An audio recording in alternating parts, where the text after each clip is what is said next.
Amor,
Bye.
Oh, Gracias.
Queria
the road. The road again. Is the road the third time. Here today. Praise God. Heavenly Father, mighty name of our David, right? Come before thee, O God, praising and exalting your name. Thank you, Lord, for you are Lord in each and every situation.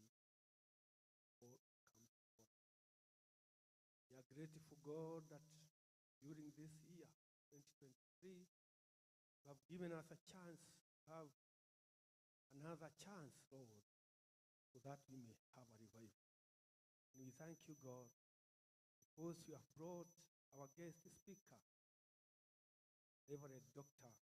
Enson Lwesya and his wife all the way from Malawi, Lord. You have made it possible for them to be here with us. Thank you, Lord, that you shall be with us as we start this session until the end that shall come on Saturday, O God. We thank you, Father, that you shall be with us in each and every situation, Father, for each and every person who is going to conduct any session in this process, O God. We pray that you are going to be with us in each and every situation and you are going to guide us. And Lord, may you allow us today, tomorrow, Saturday, and the day and Sunday, Lord, that we shall have tapped the blessings that has been brought by your minister, O God. We pray that each and every person who shall work or who shall perform in each or in every sector, that all shall be well. Lord, be with us now as we start up the completion. In Jesus' name, we pray and give thanks. Amen. Thank you.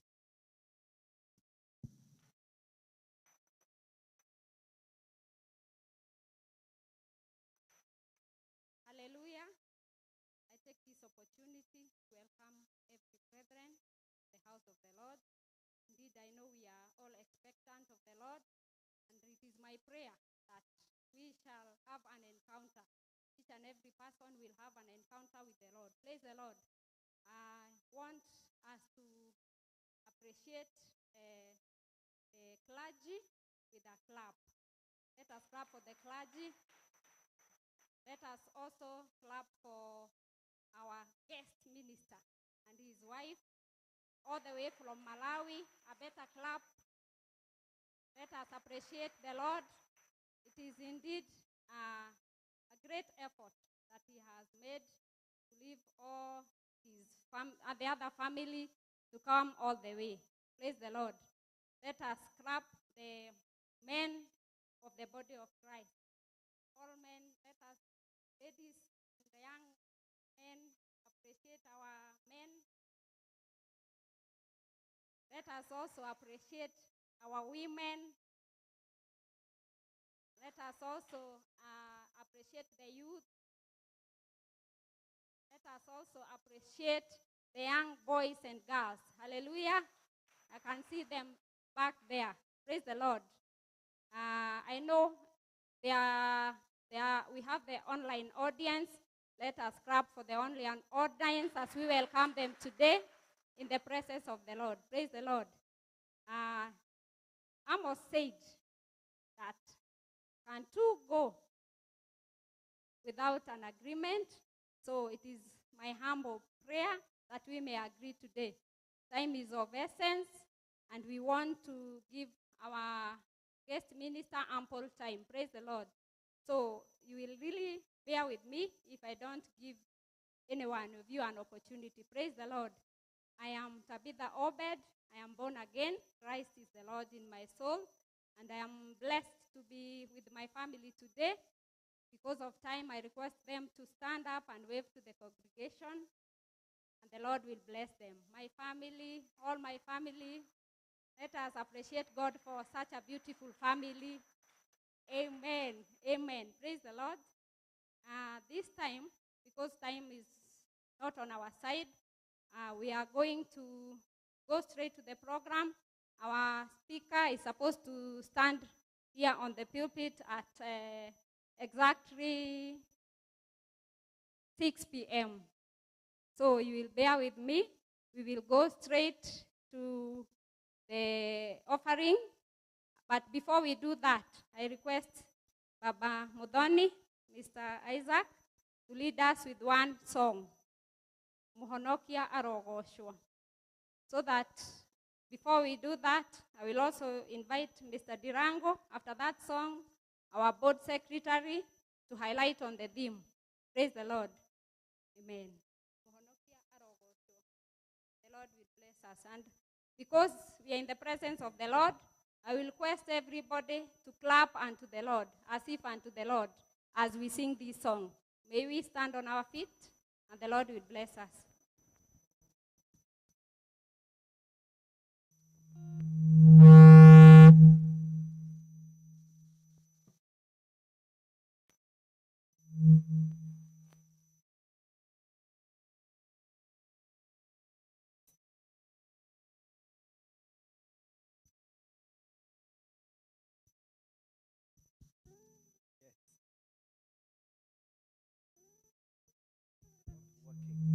Hello.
Praise the Lord. Hallelujah. Let us greet each other by raising our hands. Amen. The Lord is good, and grateful to the Lord personally for grace, mercies demonstrated by Him giving us a chance to be in this year's revival. And I take this opportunity to welcome you all. So I was not told to do that, but I have to do it. Very grateful to have a bishop with us, the bishop. And we also have a visiting speaker, Mr. and Mrs. Elswa. You're much welcome to our church. It's been a while. I think the last time we were together was 2016, right? Yeah, so 7 years, 7 years. So God is gracious. God is loves us, and He has given us another chance to be together. You can see how the Lord has transformed us in many ways through our sharing, and we'll have a chance also to share more too as we proceed. Praise the Lord. Welcome you all to this year's revival. We are kicking it officially today. It's going to be a wonderful time in the presence of God. And you are the person who is going to encounter. No? So desire to have a personal encounter with the Lord during this period. So let us purpose be the presence of God. Listen to the word. Internalize it. So that allow the Holy Spirit to work in us. Praise the Lord. Our theme, if studio you can give us the theme, which comes from the book of Romans, chapter 12. Do the reading. I preserve the expounding to the servant of God. Going to do it very well. Romans chapter 12, verse 1 to 3. I read from King James Version.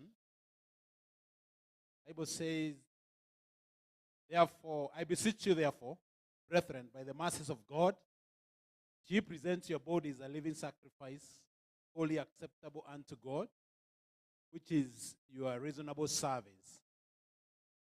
2, be not conformed to this world, but be ye transformed by the renewing of your mind, ye may prove what is that good, acceptable, and perfect will of God. 3, for I say, to the grace given unto me, every man that is among you,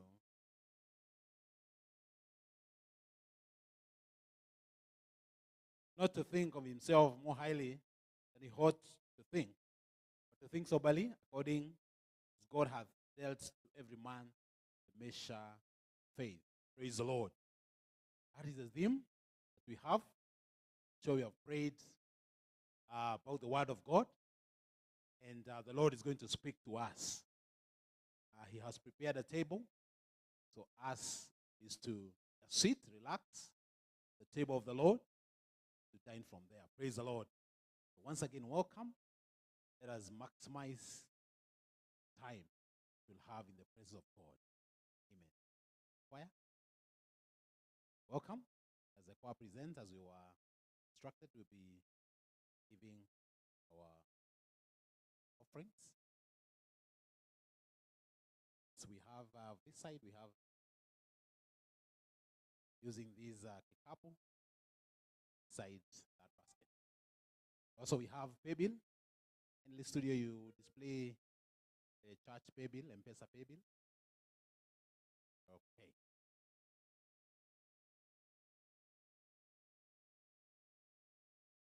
Amenitendea mema, mema sana. Amenitendea mema, huyu Yesu. Amenitendea mema, mema sana. Amenitendea mema, huyu Yesu. Amenitendea mema, mema sana. Amenitendea mema, huyu Yesu. Amenitendea mema, mema sana. Huyu Yesu amenitendea mema, mema sana. Bwana Yesu asifiwe. Habari zenu? Tumeokoka jioni ya leo. Mungu kwa muda huu tutaimba wimbo mmoja unaosema njoo kwa Yesu. We are singing a song saying, come to Jesus, and we are happy and Lord has touched. Praise God. So I request the studio to kindly play the song as we praise our God. And as Lisa has said, we'll be offering out of the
nawaambia, furahini mkisikia, ndiye mfalme wetu pia, na tumtii John.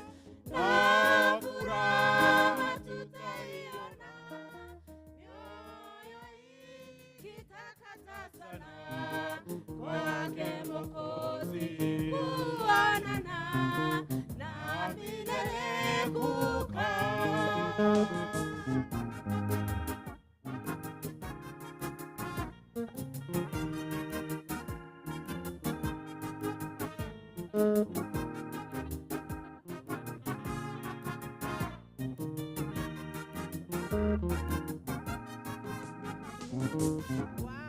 Wangojeani, leo yupo, sikiza sana asemapo, huruma zake zikuitapo, ewe kijana njoo.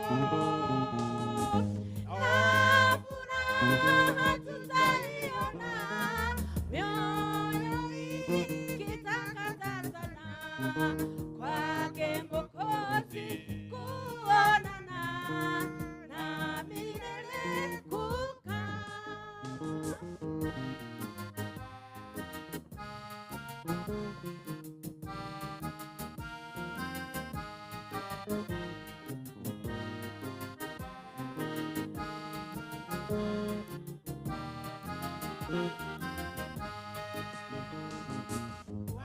Wangojeani, leo yupo, sikiza sana asemapo, huruma zake zikuitapo, ewe kijana njoo. Na furaha tutaiona, mioyo ikitakata sana, kwake Mwokozi kuonana, na milele kukaa. Na furaha tutaiona, mioyo ikitakata sana, kwake Mwokozi kuonana, na milele kukaa.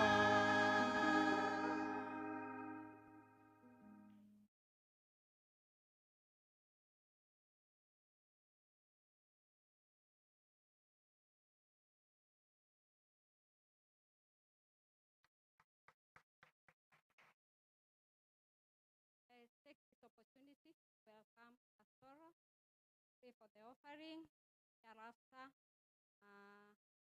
teach the praise and worship in the Lord, sing 2 numbers only. The Lord will bless you in obedience. Thereafter, our Pastor Moses will stand to usher in our guest minister. May the Lord bless you so much. I am so humbled to have facilitated today's revival meeting, and I want to remind you that Christ Jesus loves you, and so do I. God bless you. After the prayers, praise and worship, 2 numbers only, kindly, the presence of the Lord. Let us give thanks to God for the offering. Tukishukuru Bwana, tunasema asante. Wewe Mungu ambao unatuwezesha kutenda mambo yote. Na tumekuja mbele zako wakati huu wa jioni kusikiliza neno lako. Kuna sadaka ambazo tumezitoa mfukoni mwetu tukaziweka kwa basket ya kuofa, wengine wakatuma kwa simu. Haya yote tumetenda kadri na mapenzi yako. Tunakuomba Baba Mwenyezi Mungu utubariki. Tubariki tukiondoka, utubariki tukisifu, utubariki kwa mambo yote. Tunasema ni asante katika jina kuu la Yesu Kristo aliye mwana na mkombozi wetu. Amen. Asante.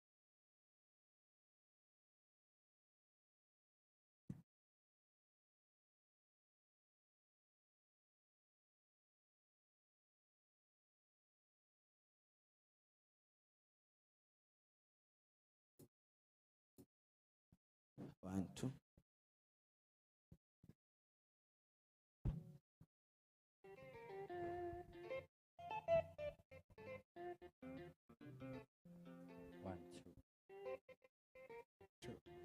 Paulo andĩkĩire kanitha Filipi hĩndĩ ĩrĩa oetwo nĩ ũndũ wa ũhoro wa ma, cokagia ngatho nĩ ngwatanĩro yao nĩ ũndũ wa kũmwenda nao makamwenda.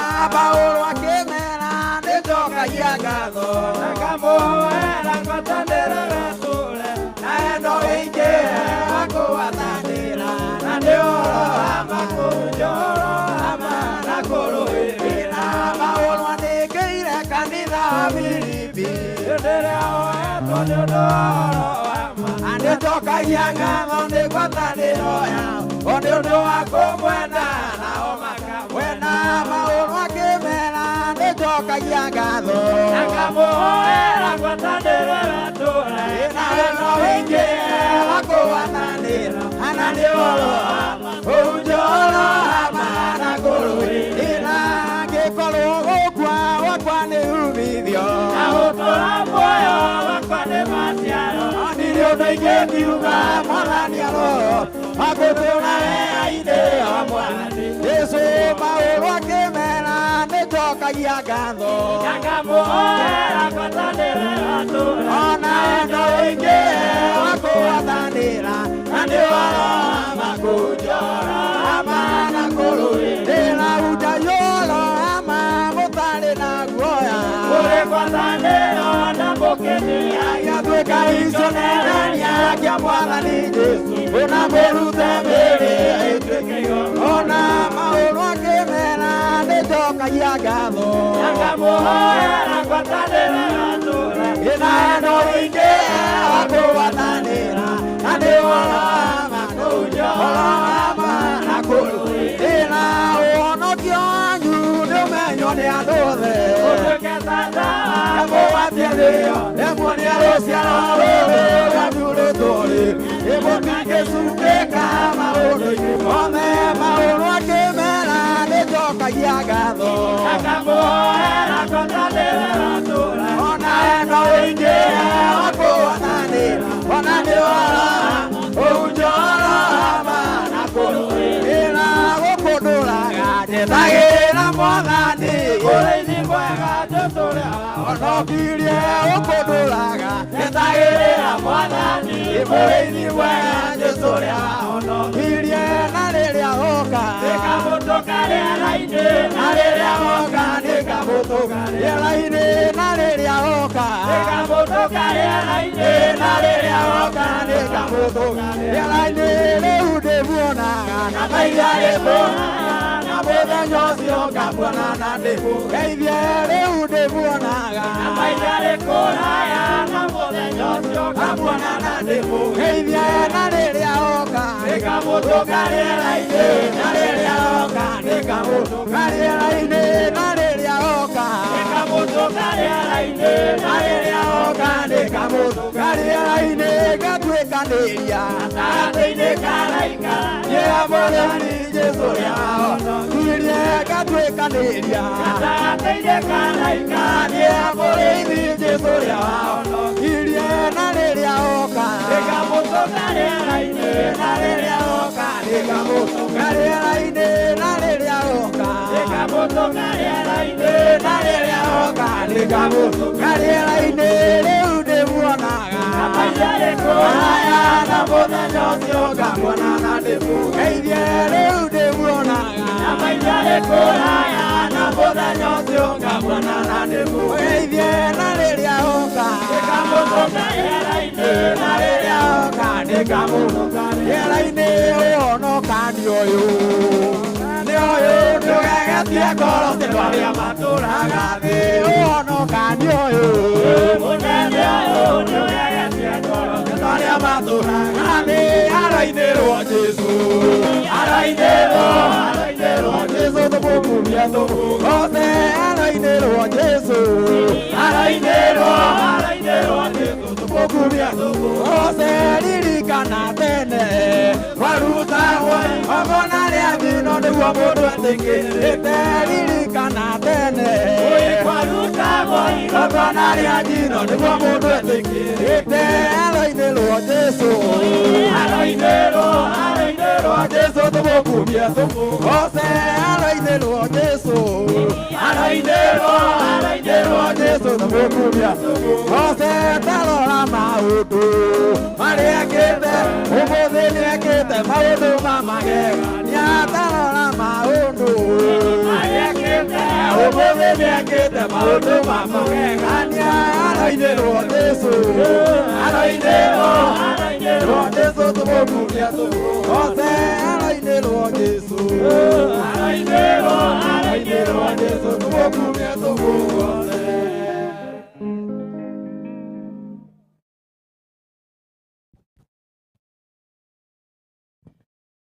Praise the Lord. Hallelujah. Bwana asifiwe. Wave at me. Praise the Lord.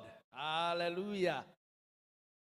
This is another wonderful time in the house of the Lord. That we have come to worship Him and to be revived. And I can see the way you look. You are expectant. That's the way to come to the house of the Lord, expecting a blessing. Bwana asiwe sana. I'm sure we shall be blessed this whole weekend. The next 4 days, we are going to feed the house of the Lord. Hallelujah. This is a day we have been looking forward to. And this is the day that the Lord has made. We shall rejoice and be glad in it. Hallelujah. So before I continue, I would like to appreciate the visitors who have joined us. If you do not fellowship with us here, you can raise your hand and we can see you and appreciate you. Do not normally fellowship with us here. Hallelujah. Amen. Thank you. Thank you. God bless you. You are welcome.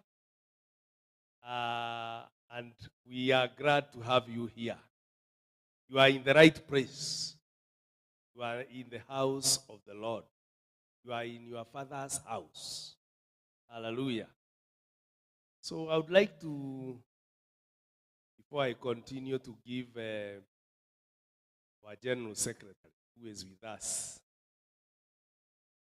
Hosea, come and greet the church. Great honor for him to come and join us. And after that, invite our bishop to greet us.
Ministering here. And by God's grace, the following year, I decided together with some brothers, try it. And I think we can fall at the first 2 of the text that we are reading. We are told that not conform any longer to the pattern of the world. The pattern of the world tells us, test the waters before you go. But as we decided, even if we are not very sure how it is going to be, let us not confirm. We were transformed, and we took the test to prove that God's will on us was that we go to open a church. As I start here, we opened a church where there was nowhere to worship. We started from the scratch. By the will of God, by God's grace, now we're having a church. I used to drive about almost 30 kilometers to come to church from all the way at Kikuyu. And now I'm just next door. Somewhere it takes less than 10 minutes, and I'm at the church. So I want to thank God that He sent you all the way from Marawi to come and help us, together with my brother here, whom I'm sitting next. When we took the charge, then he also felt charged. And the following year, he followed suit. So I want to believe, after this, I want to pray that there will be more that you take the charge. One thing I would want to charge you, it would be very good if brothers and sisters, we plant churches all over where we live. Somebody challenged me and told me, those old days, them that were ordained, wherever they went and settled, they always planted a church there.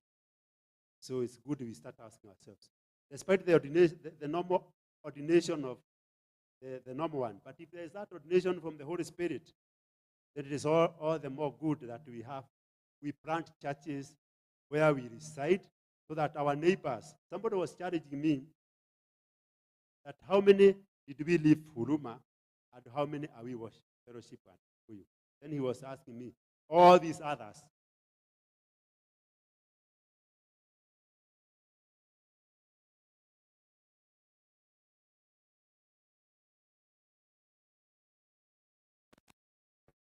Here, so I want to trust that by next year, then we have churches being planted. That we will test and approve what is the will of God upon us. What is the will of God upon us? And when we realize the will of God upon us, we will not shy away from going to waters that are not tested. We will not shy away from going to test the will of God, and we plant churches. Ordinary things. And out of that, a church is born. So even us, even if we cannot organize for matches, I don't know whether we can afford. We don't have Corinos who are good for us, but we can do whatever we can by testing the will of God. So this evening, I thank God. That's why I decided, amidst my very squeezed schedule, I told Brother Moses, I have to come. First of all, I greet brother. Secondly, if I'll just witness or listen at one sermon, so that when I go back to where I fellowship, I'll tell them, the one who came with the vision of planting church at Kikuyu, I listened to him at Huruma, and he's doing well. So welcome to Kenya.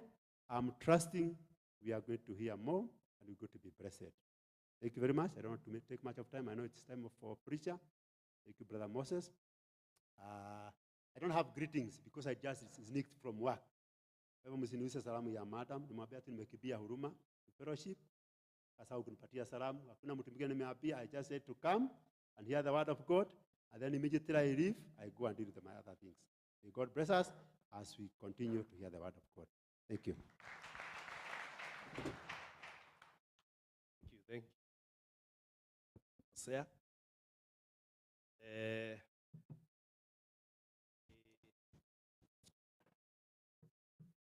I think that's a great testimony of what the Lord does. Because the Bible says He does not assemble His people, Israel, for nothing. There is a purpose for which He assembles His people. Secondly, He does not speak His word and not accomplish the purpose for which He sent it. When His words come from His mouth, it accomplishes what He sent it for. When the word of the Lord came through Leverett about church planting, it did wonders. Because that's how the word of God works. It's powerful. It does great things. When the message is anointed, it accomplishes God's purpose. Amen. So now I want to invite our bishop come and greet the church and officially open the revival for this weekend. Welcome, our bishop.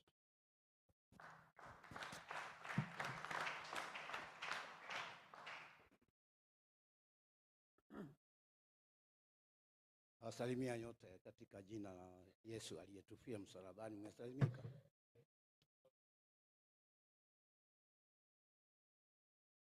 Greet you in the name of our Lord Jesus Christ. We are very grateful for all of you coming.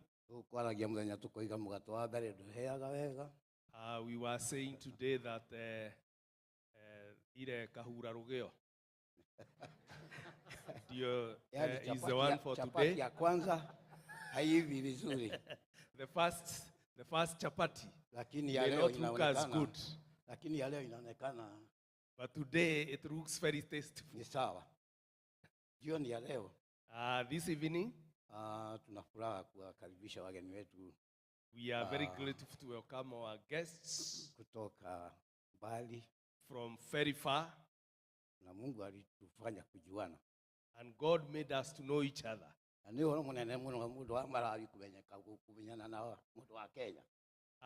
it's a big thing to know people from another country.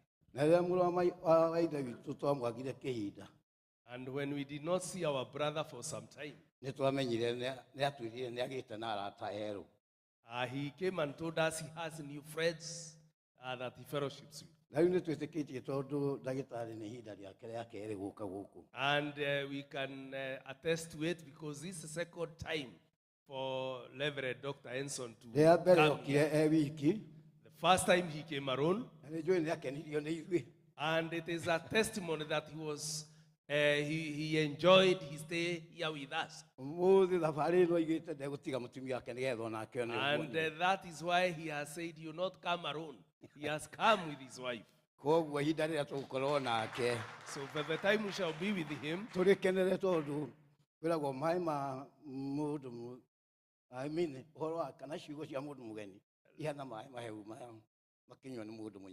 let us rejoice together with him, because the Bible says the words of from a far distance is like water to a thirsty soul. I will allow our brother to invite our speaker. Because we are eager, we are hungry for the word, so that we may feed on the word and feel good. Amen. Amen. Thank you, our senior bishop. Great things have happened since you were here last leveled, because you left our bishop as a senior pastor. Now he's our senior bishop. So we thank God for that. Our brother Hosea was a minister here with us, together with Brother Solomon, and now they are pastoring different churches. And actually, it's a great honor because Brother Hosea is the general secretary of our entire church. And also Brother Solomon is the chairman of the evangelism committee for the entire church. So we are blessed in our diocese by God's grace. So we thank God.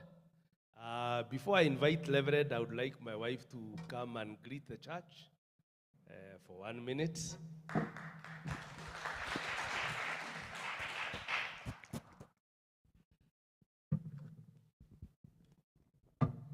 Praise God. Amen. Hallelujah. Amen. I'm born again, I'm saved, and I'm delighted to be in the presence of the Lord, and I'm eagerly waiting to hear the word of God. So may God bless us as we hear the word of God. God bless you all. Amen. Thank you. Without taking much time, because I know we are expecting from the Lord, and we have prayed for this day. It's my singular pleasure to invite the man of God, Reverend Dr. Enson Lwesya. Reverend is the senior pastor of Marawi Christian Assemblies of God, International Christian Assembly of God, ICA Lilongwe. He is also the Vice Chancellor of Marawi Assemblies of God University. He does not stop there. He's also the pastor of the president of Marawi. And when I went to Marawi, the first Sunday, I didn't go anywhere because where I attempted, they were speaking in Chichewa, and I couldn't get a word. So the second Saturday, when I got the house where I was staying, I decided to stroll and see, because I had seen the university, to see whether I thought in the university they must be speaking English. So when I entered the university, I asked the student whether they normally have a service on tomorrow on Sunday. The student directed me, he told me, no, we go to the marquee ahead, and he directed me. So I went there and I saw where it is, and I saw the service time. So the next day, I went. And by then, Reverend was the executive pastor of the church. The current president of Marawi was the senior pastor. And he was the one ministering that day. So when I went and I listened, I knew I'm at home. I'm in the house of the Lord. I did not look for any other church. And Reverend, for your information, there were other churches. There is the equivalent of Sitam here, where even the minister was from Kenya, an assistant pastor. And he invited me severally. But I could not see how I would leave the feeding I was getting from my pastor there to go anywhere else. So I enjoyed the full time. I was well fed spiritually. I did not hunger, I did not thirst, because I was well fed. So when I see this man of God, I see like he's my dad, because he fed me for 2.5 years. Because half year I was fed by the current president. And even the first message he preached, the Reverend Chakwera, the first message, I still have it. Hallelujah. So I thank God for him. And let us now welcome the man of God. He will be with us today, tomorrow, Saturday, and Sunday. And I'll give you the program, because you have other opportunities to interact with us. Welcome. I also invite Brother Jacob to assist him. Karibu sana.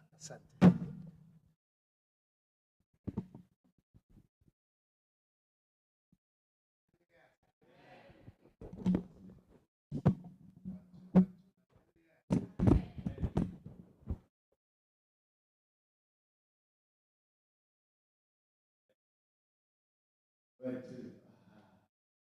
you so much. We want to honor the Lord this evening. It is He who has allowed us to be here.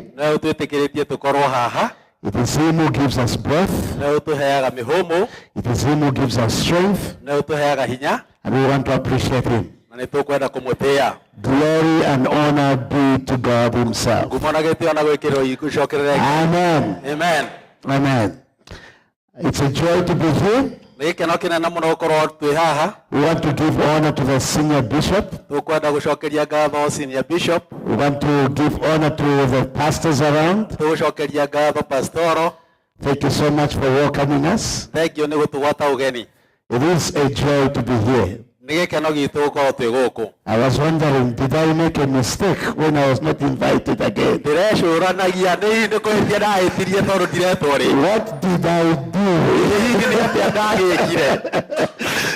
But I'm so grateful that I received a phone call from Pastor Moses.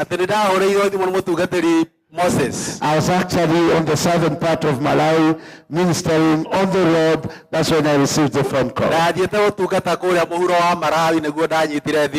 So I knew the Lord had remembered us.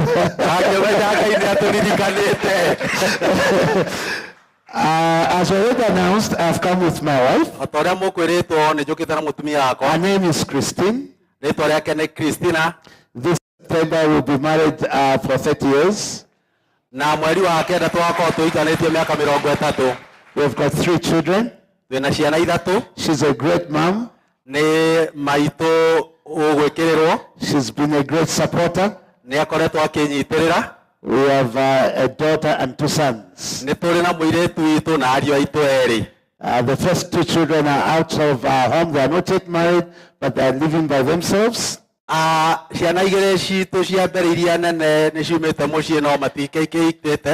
third one is just writing his O-levels as we speak. He's in a boarding school writing his exit from secondary school.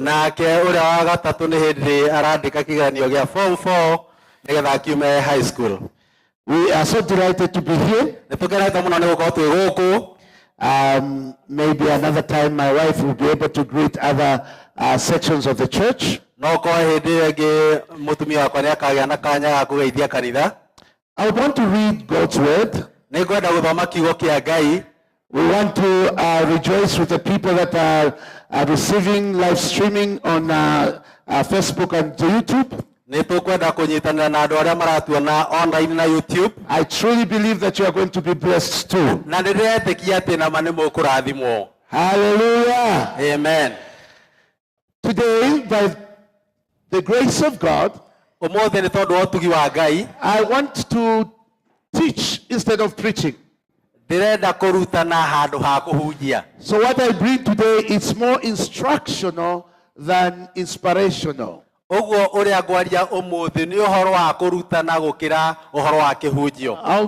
try to set some foundations of what we are going to be dealing with the rest of this weekend. I want to talk about what I've called godly movements.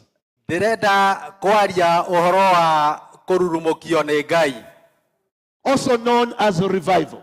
I want to talk about how God moves on the earth, in a territory, in a city, through a revival.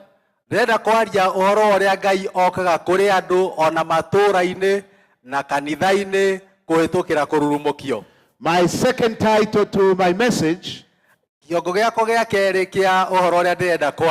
Impacting Generations for Jesus. I'm going to read 3 scriptures. We are going to read the theme verse, Romans chapter number 12, verse 1 to 3.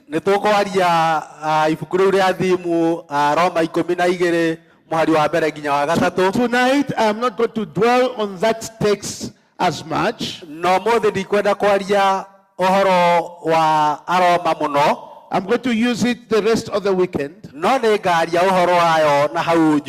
read Acts chapter number 3, verse number 19. And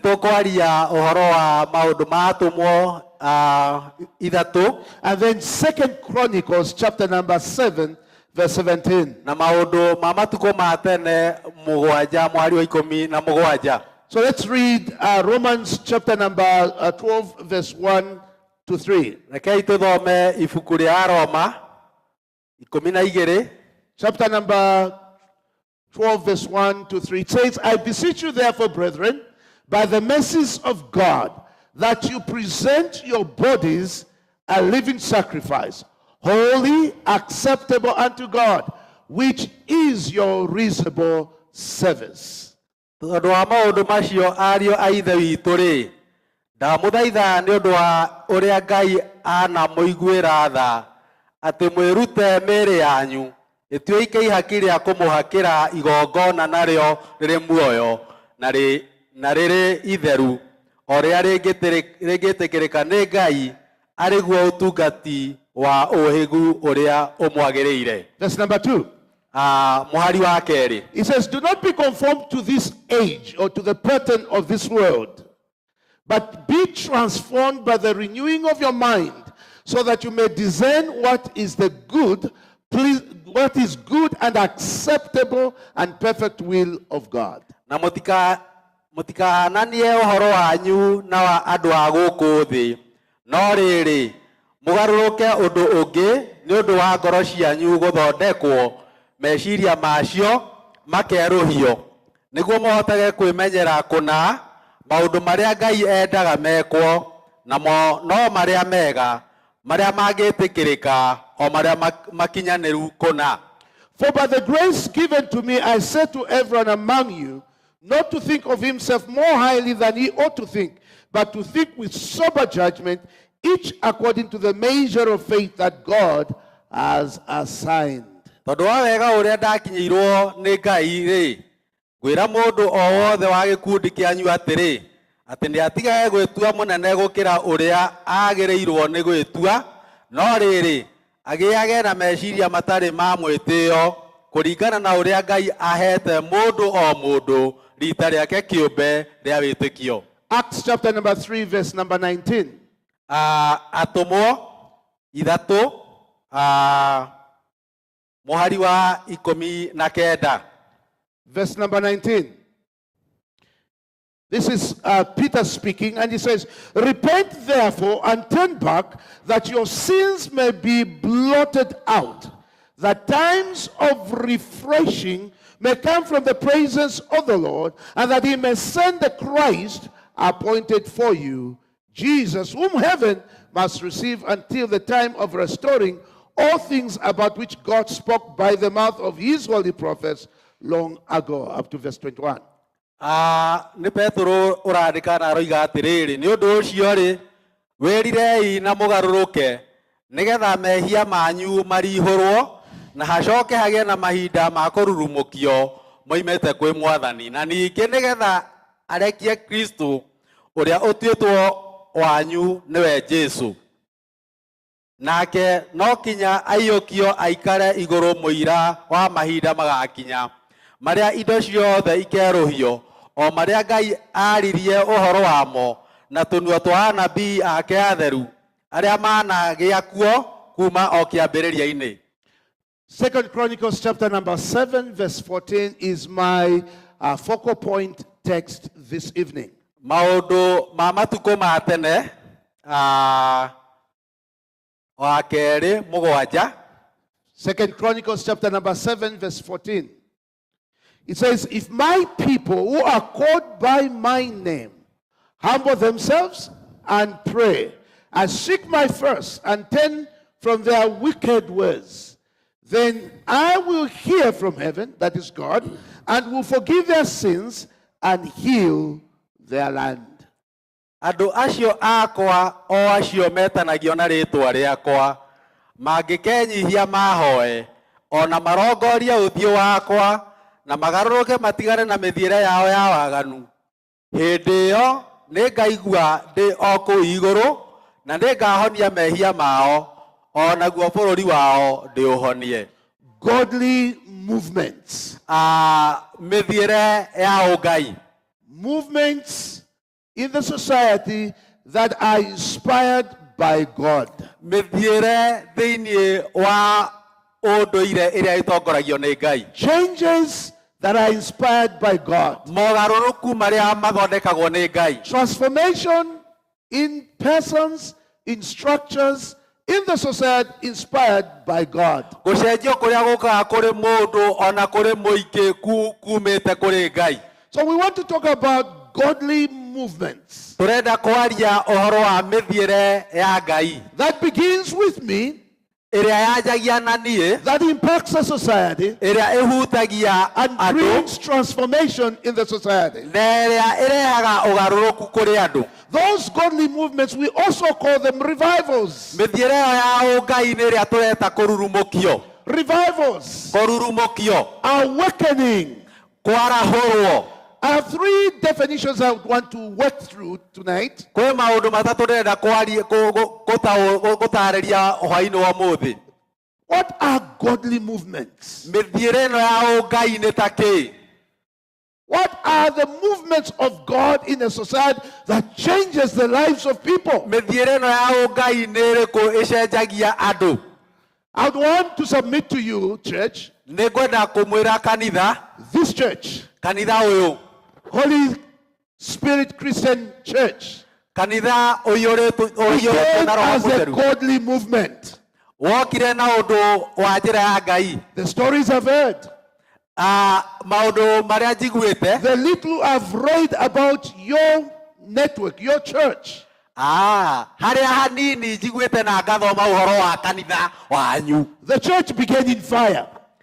Kanitha nĩwanjĩrĩirie mwaki. The people God used were used to transform societies. Andũ arĩa mahũthĩrirwo gũcenjia andũ. So as I speak, kuoguo hĩndĩ ĩrĩa ndĩraria, I want you to reflect on the history of your church. Nĩ ndĩrenda mũgĩe na mwĩcũranie ũhoro wa historia ya kanitha wanyu. Remember where this church began from.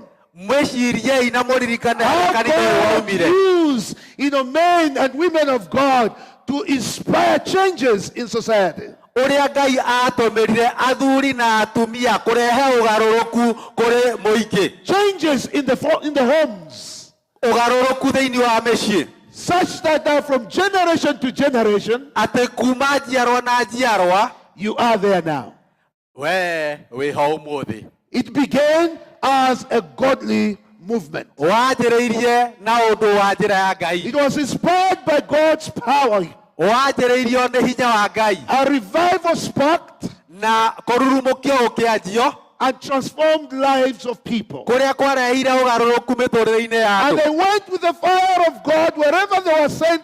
They went and planted and preached the gospel of Jesus Christ. Na magĩthiĩ na mwaki wa Roho Mũtheru na kũrĩa guothe mathiaga nĩ mathiaga na makahunjia kiugo kĩa Ngai. So my title, ũguo kĩongo gĩakwa ũmũthĩ, the very big title is Godly Movements. Nĩ njĩra cia Ngai kana mĩthiĩre ya Ngai. Also known as revivals. O kũrĩa gwĩtagwo kũrurumũkio. My second title, yakwa ya kerĩ, is Impacting Generations for Jesus. Nĩ kũhutia njiarwa harĩ Jesũ. Transforming generations for Jesus. Kũgarũra njiarwa cituĩke cia Jesũ. So here are three definitions. Ũguo ndĩ na maũndũ matatũ ndĩratarĩria. Godly revivals. Makoniĩ kũrurumũkio. A godly movement, mĩthiĩre ya ũngai kana njĩra cia Ngai, revival, nĩ ũndũ wa kũrurumũkio, is when God acts with sovereignty nĩ hĩndĩ ĩrĩa Ngai athanaga na ũnene wake to restore his own backsliding people to repentance,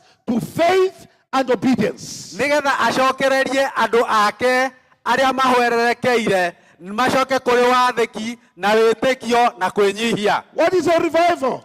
Kũrurumũkio nĩ ta Is kĩĩ? when God acts with sovereignty by his own power, Nĩ hĩndĩ ĩrĩa Ngai arutaga wĩra na hinya wake we by mwene his own grace. na ũtugi wake mwene. That's why I'm calling it a godly movement. Na nĩkĩo ndĩrawĩta njĩra ya Ngai. Because it is God acting sovereignly. Nĩ tondũ nĩ Ngai ũraruta wĩra we mwene. It is God shaping the future of the events of the earth. Nĩ Ngai ũragarũra mĩthiĩre na mĩtũrĩre ya andũ. When he restores a backsliding people. Hĩndĩ ĩrĩa acokereria andũ arĩa mahwererekete kana When he shakes macokete people that na are asleep. And he restores them to repentance. Na akamashokia ũhoro-inĩ wa wĩri. He restores them to faith. Na akamacokereria He wĩtĩkio-inĩ. restores them to obedience. Na akamacokereria gwathĩka-inĩ. That is a revival. Kũu nĩkuo kũrurumũkio. That is a godly movement. Kũu ĩyo nĩyo njĩra ya Ngai. Second definition. Gũtarĩria gwa kerĩ. Gũtarĩria gwa kerĩ. A godly movement Njĩra ya Ngai presupposes that a church is sunk down in a backslidden state. gũtuaga atĩ kanitha nĩ kũhwererekera ũhwererekete na ũgacoka na thutha. When we talk about a revival, Hĩndĩ ĩrĩa twaria ũhoro wa we are kũrurumũkio, talking about resuscitation. tũraria ũhoro wa kwarahũrwo. We are talking about somebody is asleep Tũraria ũhoro wa mũndũ wĩ toro, or somebody is fainted. kana mũndũ ũringĩkĩte, Somebody is near dead mũndũ wĩ hakuhĩ kũmathima, and they are shaken. na nĩ gũthiĩ They are risen. na makarahũrwo. There is a movement that consists the church returning back. Nĩ kũrĩ na mũrurumo wa gũcokereria kanitha. Returning back to God. Gũcokereria kanitha kũrĩ It Ngai. includes also the conversion of many people. Na no kuo kũgĩaga na ũhoro wa kũhonokio kwa andũ aingĩ. So when there is a godly movement in a place, Hĩndĩ ĩrĩa kwagĩa na mũrurumo wa Ngai handũ, people get saved. andũ nĩ mahonokaga. People come to turn and come to know Jesus as Lord and Savior. Andũ nĩ mokaga na makoimbũra na makagwĩta. When there is a revival in a place, Hĩndĩ ĩrĩa kwagĩa na kũrurumũkio handũ, people consecrate themselves to God. andũ nĩ metheragĩria nĩ ũndũ wa Ngai. People start following in holiness, in obedience, they start following God. Andũ nĩ manjagia na njĩra ya ũthingu na kwĩnyihia When makarũmĩrĩra there is a Ngai. godly movement in a place, Ũguo hĩndĩ ĩrĩa kwagĩa na mũrurumo wa Ngai there is handũ, transformation in a place. nĩ kũgĩaga na kũgarũrũka handũ hau. People's lives change. Mĩtũrĩre ya andũ nĩ ĩcenjagia. People's lives are warmed up. Mĩtũrĩre ya andũ nĩ gũtumwo nĩ gũcokerio People cokagĩrio who are rĩngĩ. near dead, they are alive. Andũ arĩa megũkuhĩrĩirie gũkua nĩ kwarahũrwo marahũragwo People who are makariũkio. sleeping in the things of the Lord, they are awakened. Andũ arĩa makomete toro wa na maũndũ maingĩ ma gũkũ thĩ nĩ marahũragwo. That is godly movement. Ĩyo nĩyo mũrurumo wa Ngai. A third definition. Ũndũ wa gatatũ, A godly movement mũrurumo wa ũngai is when there is a clear manifestation of the times of refreshment nĩ hĩndĩ ĩrĩa kwagĩa na kuonanio mahinda ma kũrurumũkio from the presence of God. kuma gĩtĩ-inĩ kĩa Ngai. Like Acts chapter number 3 verse 19 says. O ta ũrĩa atũmwo Acts chapter 3 verse 19. ithatũ mwari wa 19 ũkuuga. When Peter confronts the people, Hĩndĩ ĩrĩa Petero arĩirie andũ, he says, when you repent, akĩmera mũngĩĩria God will send or will open times of refreshing, atĩ Ngai nĩ akwarahũra mahinda ma kũrurumũkio, that you come to understand how good, how beautiful, how nice Jehovah is. nĩgetha mũgĩe na ũndũ wa gũtaũkwo wagĩrĩru na ũkinyanĩru na wega wa Ngai. It's a refreshment that comes from God. Nĩ kũrurumũkio kumĩte kũrĩ Ngai. There are two forms of godly movements. Maũndũ macio ndatarĩria ma kũrurumũkio. Two forms of revivals. Nĩ kũrĩ mĩrurumũkio maita merĩ. Number one, personal revival. Kũrurumũkio kwa mbere Number nĩ two, kwa mũndũ we mwenyewe. number two, societal revival. Kwa kerĩ nĩ andũ me mũingĩ. Number one, Wa mbere, personal revival. kũrurumũkio kwa mũndũ kĩũmbe. Peter is an example of that personal revival. Petero nĩ kĩonereria kĩega kĩa mũndũ warurumũkirio ta mũndũ kĩũmbe. He's having an encounter with God. Nĩ acemania na Ngai. When Jesus Christ was crucified, Hĩndĩ ĩrĩa Mwathani ambirwo mũtĩ igũrũ, before after he was crucified, ona atanambwo rĩ, Jesus Christ told Peter, Mwathani nĩ erire Petero atĩrĩrĩ, he said, I have prayed for you, nĩ ngũhoeire we Petero, for the devil has tried to sift you. nĩ tondũ Shaitani nĩageretie gũgũthũngũthia. But I have prayed for you that you should not backslide. No nĩ ngũhoeire ndũgacoke na thutha. Then Jesus said, when you stand, Na Jesu akiuga hĩndĩ ĩrĩa ũkarũgama, encourage your brothers. ũkomĩrĩria ariũ a thoguo. But Peter, No Petero rĩ, as arrogant as he used to be many times, na mwĩtĩo na kwĩyambararia gwake ta ũrĩa he akoretwo looked rĩ, at Jesus and says, me, Na akĩrora Jesu na akĩmwĩra Mwathani niĩ biũ. I can't fall away. Niĩ ndingĩcoka na thutha. Jesus actually says, Mwathani akĩmwĩra actually atĩrĩ. before the croc, Akĩmwĩra the rooster, cries 3 times, you'll have already denied me. akĩmwĩra ngũkũ ĩtanagamba You'll nĩ have wakwa denied me 3 ũnganĩte times. gatatũ. And he says, no, not me. We tũrokiuga ti ta niĩ. When Jesus gives a prophetic word, please be careful not to reject it. Hĩndĩ ĩrĩa Mwathani aheana kana agũranĩria ũndũ, menyerera mũno ndũkanaũkane. So it did happen Na noguo gwatuĩkire that Peter denied Jesus 3 times. atĩ Petero agĩkana Mwathani maita matatũ. 3 times he rejected Jesus. Maita matatũ agĩkana Jesu. I don't know him. Ndiũĩ we nawe. I'm not part of him. He talks to the people that accuse him. He says, I'm not part of Jesus. Akĩra andũ arĩa marĩ nao akĩmwĩra niĩ mũndũ ũcio ndimũĩ. The young woman comes to him and says, I think you're a Galilean. You speak like Galilean. Kairĩtu gokire akĩmwĩra ndĩrona ta wĩ mũgariri mũndũ He ũyũ. says, no, I'm not part of him. Akiuga niĩ ndirĩ mũgariri. Niĩ Not ndimũĩ. me. Niĩ ti niĩ. You say I sound like, from Kikuyu land. No, not me. I don't know about what you're talking about. Not me. 3rd time, he says, you. This is a case of mistaken identity. You are accusing me, I'm not the one. Oh. And the rooster cried.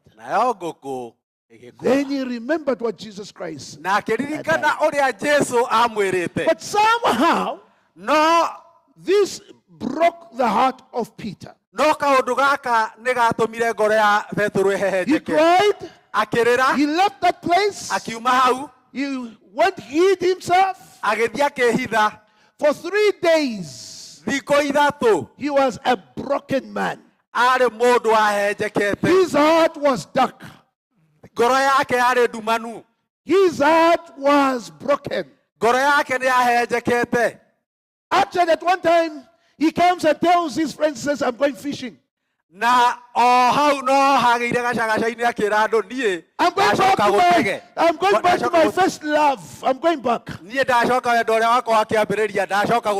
This stuff about Jesus, I'm going back to fishing. Now you have to understand, Jesus was crucified in Jerusalem.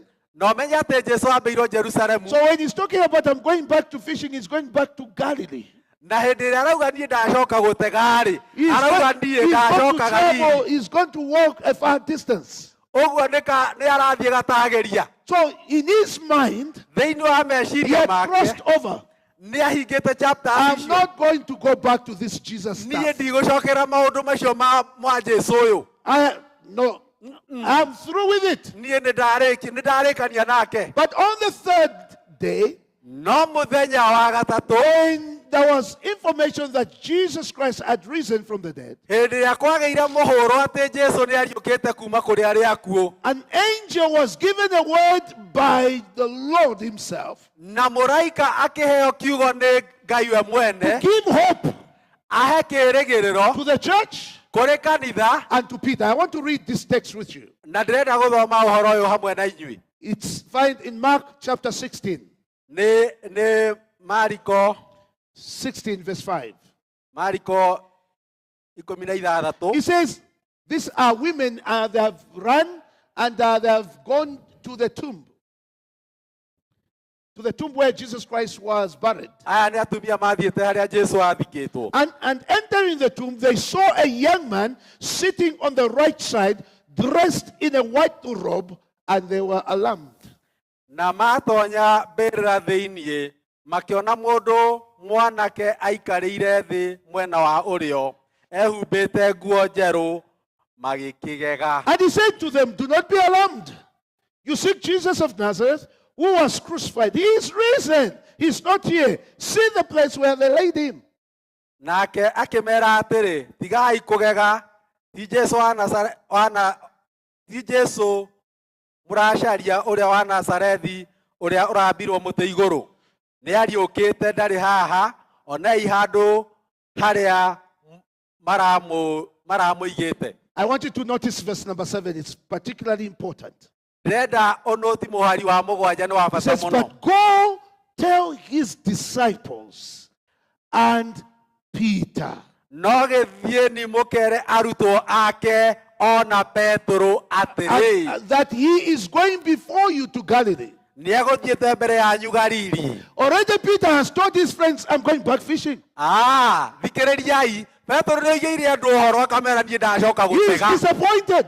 Nĩakuĩte He ngoro, is dark in his heart. ngoro yake nĩ He ndumanĩre. is backslidden. We nĩacokete na thutha, He has denied Jesus. nĩakanĩte He Jesu, can't trust Jesus anymore. ndangĩenda ũhoro wa Jesu rĩngĩ. But when in the morning the women, they go to the tomb No hĩndĩ ĩrĩa atumia aya mathire mbĩrĩra-inĩ and they see an angel in the tomb na makĩona mũraika aikarĩire hau who mbere, tells them, do not be alarmed. ũrĩa wamerire tigai He kũmaka, is risen. nĩariũkĩte. Actually, go tell the disciples No thiĩi mũkere arutwo ake atĩrĩ, and Peter na Petero, that I'm going ahead to Galilee. I'm going to meet them there. atĩ nĩndathiaga kũrĩa Galili ngacemanie nao kũu. Why did he mention Peter? Nĩkĩ gĩatũmire Because arie ũhoro wa Petero? Peter was a broken basket. Nĩ tondũ Petero arĩ gĩkabũ If gĩtarĩ Jesus kĩndũ. Christ had not identified him by name, Peter would have not gone. Korwo Petero ndagwetirwo haha ndangĩathire. Jesus Christ was pointing a revival for him. Jesu aronereria kũrurumũkio kũrĩ He Petero. wanted to restore him. Nĩendaga kũmũcokereria. You go tell my disciples. Thiĩi mũkere arutwo And akwa. Peter. Na Petero Emphasize Peter. na akoiga Petero. The Lord wants to see you, Peter.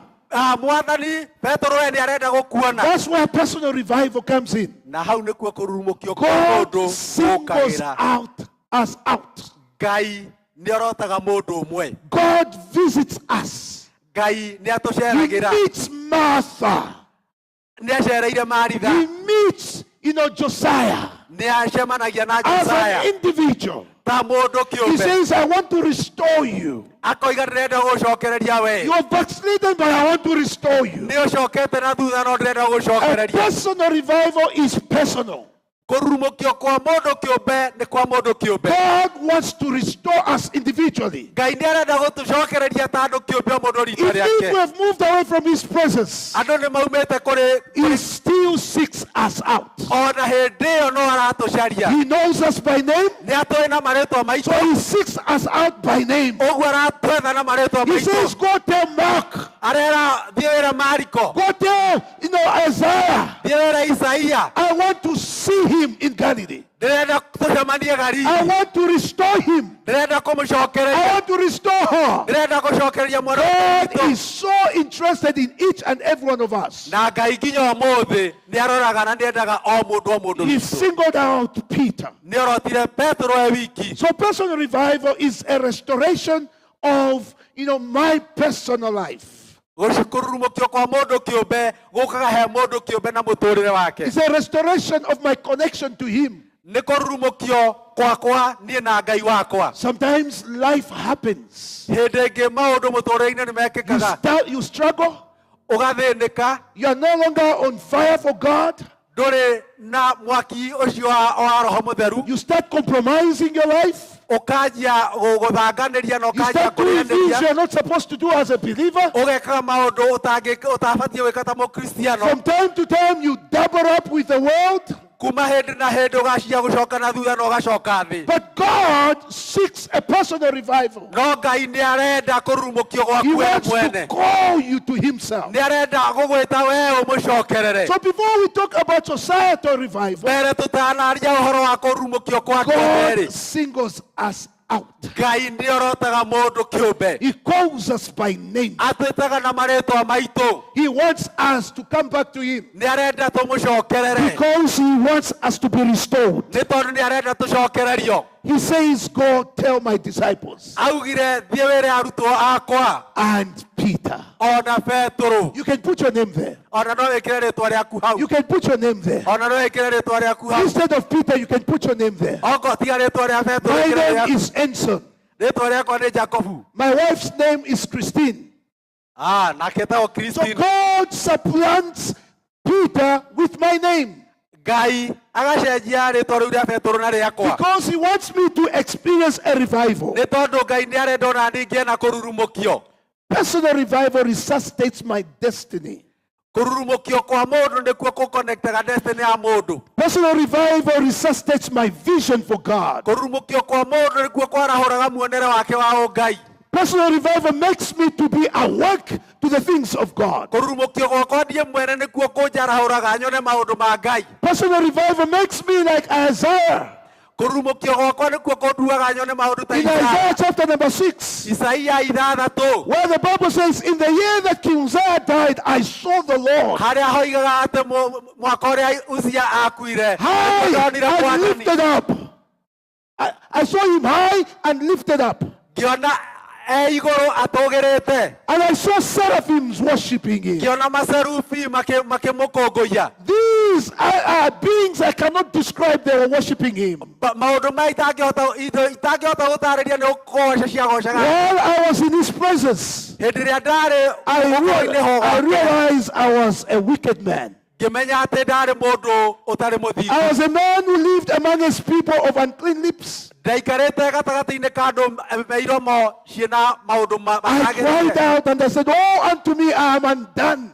na ngiuga nie uhoro wakwa ni wathira. But what did God do? No Ngai ekire. He says he sent an angel agituma who muraika went to the altar akithia haria and kigongona-ini picked a burning coal. akioya makara And he came to me and he bent my lips. na akioka akinjina iromo ciakwa na And I was macio cleansed.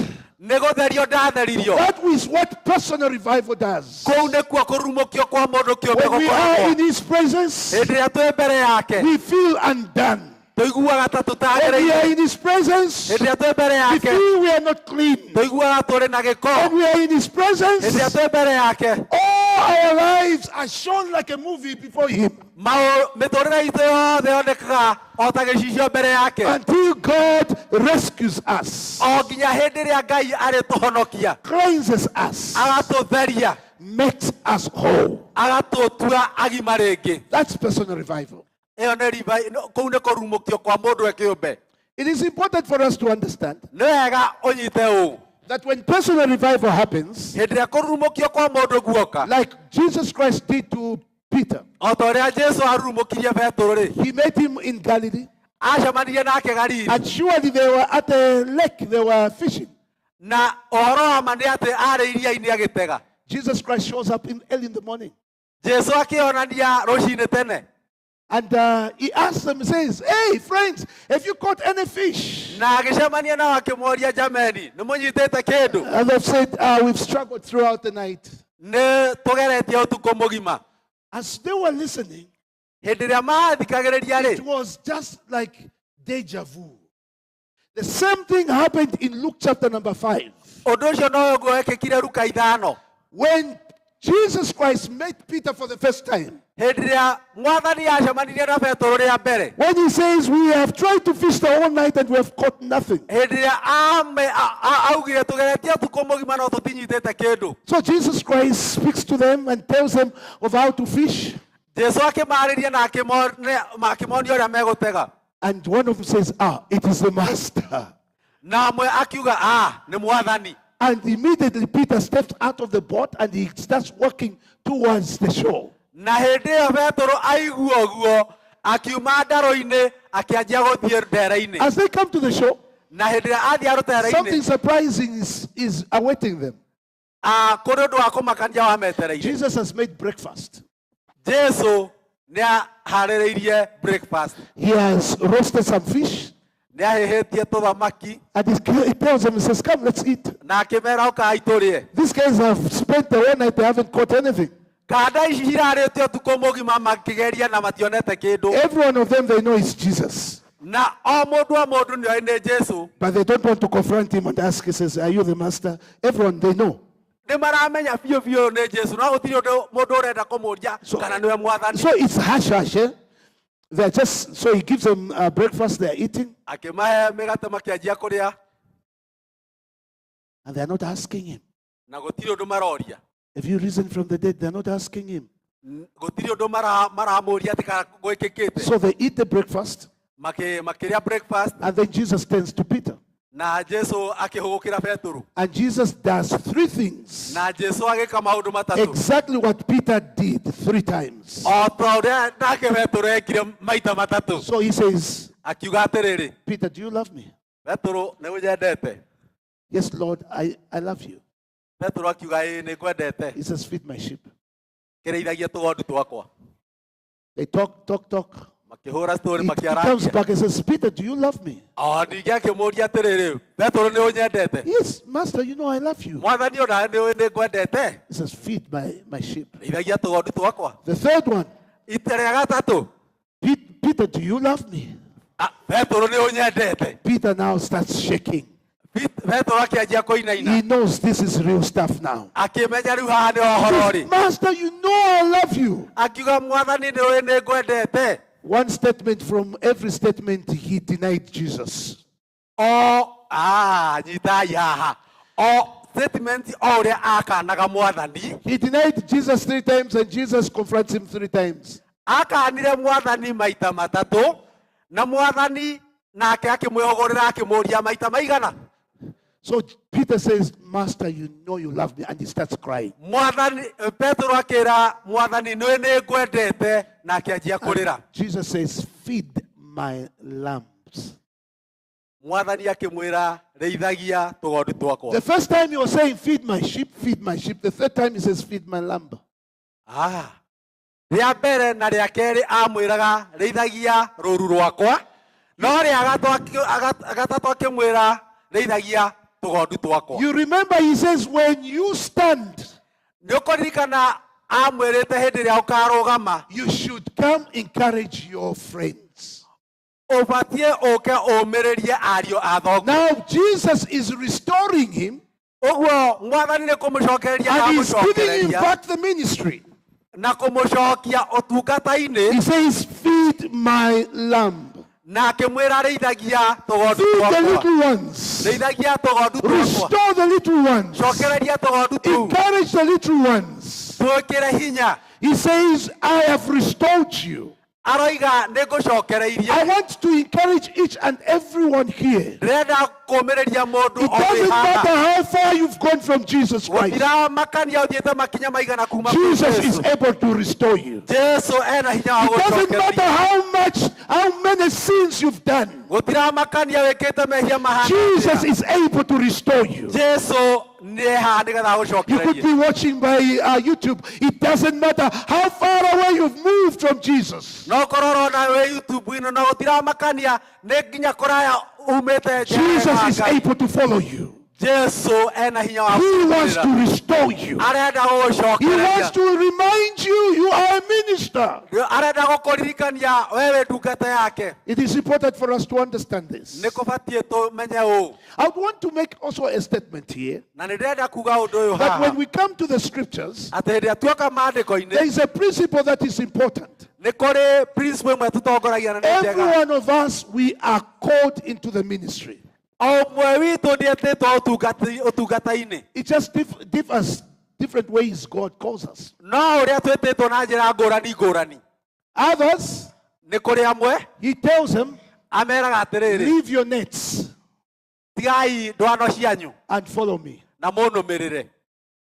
Peter, John, James, Petero, Johana na Jakubu, leave your nets, tigai ndwano cianyu follow me. mũnũmĩrĩre. Others, he says, Angĩ akiuga atĩrĩrĩ, carry your tents, kuai hema cianyu follow me. mũnũmĩrĩre. It's all called. Na ciothe no gwĩtwo. Others, Angĩ leave your nets. tigai ndwano cianyu, That's everything. Leave everything you do. atĩ nĩ ũndũ wothe wĩkaga na maũndũ mothe Leave wĩkaga. your profession. Tiga mawĩra maku, Leave whatever you've been doing. tiga ũndũ wothe ũkoretwo ũgĩka, Follow me ũkai kũrĩ niĩ and do the work of the ministry. na mũke mũtungate. Others, he says, Na angĩ makĩrwo carry your tents. kuai hema cianyu. Oh, you are a professor in school, in your university. You are a professor in your university. Jesus says you are a professor in the university. Mwathani aroiga ngo wĩ professor university. Continue being a professor. Thiĩ na mbere na gũthomithia But follow university. me. No nũmĩrĩra. Others, he says, oh, you are a businessman person Angĩ akiuga in the atĩrĩrĩ, marketplace. wĩhũraga biacara Carry your nyamakĩma, tents kua hema yaku and follow me. na ũnũmĩrĩre. Paul was a tent maker.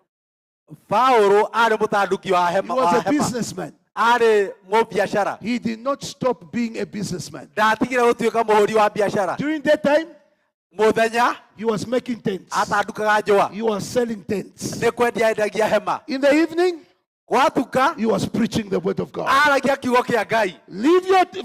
Take your tents oya hema yaku and follow me. na ũnũmĩrĩre. Others, he says, angĩ akiuga atĩrĩrĩ, leave your nets tigai ndwano cianyu and follow me. na mũnũmĩrĩre. Every one of us, o mũndũ when we witũ are restored, hĩndĩ ĩrĩa he twacokererio wants us to be preachers of his word. arenda tũtuĩke ahunjia a kiugo kia Ngai. Wherever you are, o kũrĩa guothe you ũrĩ are a preacher. wĩ You mũhunjia. are in the marketplace, you are a preacher. wĩ thoko wĩ mũhunjia. You teach in the secondary school, you are a preacher. wĩ mwarimu wa high school wĩ mũhunjia. You are a stay-at-home mom, you are a preacher. ũkoragwo wĩ mũciĩ maitũ wĩ Leave your mũhunjia. nets and follow me. tiga ndwano ciaku na ũnũmĩrĩre. Carry your tents and follow me. oya hema ciaku ũnũmĩrĩre. There is no third one. hatirĩ ũndũ wa gatatũ. Every one of us, we are supposed to be preaching. ithuothe tũbatiĩ o mũndũ gũkorwo akĩhunjia. When we are restored, hĩndĩ ĩrĩa he twacokererio calls us to be witnesses of his word. mĩciĩ no nginya ĩkorwo aira a kiugo gĩake. So there is a personal revival. nĩ kũrĩ na kũrurumũkio kwa mũndũ But there is kĩũmbe. also a societal revival. no nĩ kũrĩ kũrurumũkio kwa mũingĩ. A societal revival kũrurumũkio kwa is mũingĩ when collectively the people that are on fire for God, nĩ atĩ andũ arĩa mena mwaki wa roho mũtheru hamwe they are used by God as a group to influence a society. nĩ mahũthagĩrwo nĩ Ngai o ũguo mahana me gĩkundi nĩgetha macenjie society. To the point that they are changes in the structures of a community. There are changes in the way people do business in an area. o nginya atĩ nĩ kũgĩa na mogarũrũku thĩinĩ wa ikundi kana mĩtũrĩre o nginya ũrĩa andũ mahũraga biacara. This is territorial revival. maũndũ maya nĩ kũrurumũkio kwa itũũra. This is a revival that is taking charge of the whole place where people live. kũrurumũkio gũkũ nĩ kũrĩa kũroka kũndũ guothe matũũra-inĩ kũrĩa andũ maikaraga. You remember the revival in Nineveh?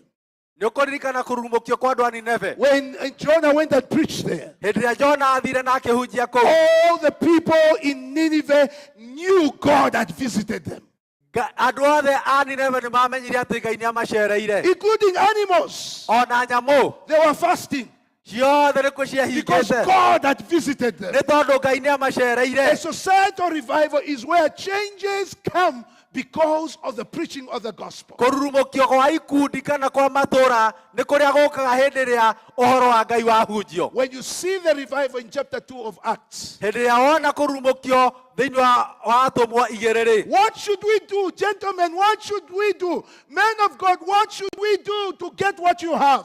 nĩkĩ ũgwĩka nĩgetha wone kĩrĩa wĩ nakĩo? He says, repent, Bibilia ĩroiga every one of mwĩrirei. you, Bibilia ĩroiga and mwĩrirei be baptized, na mũbatithio and you shall receive, the gift of the Holy Spirit. na nĩ mũkamũkĩra iheo ciothe cia roho When you mũtheru. see it in the book of Acts, hĩndĩ ĩrĩa wona thĩinĩ wa ibuku rĩa atũmwo it was broad.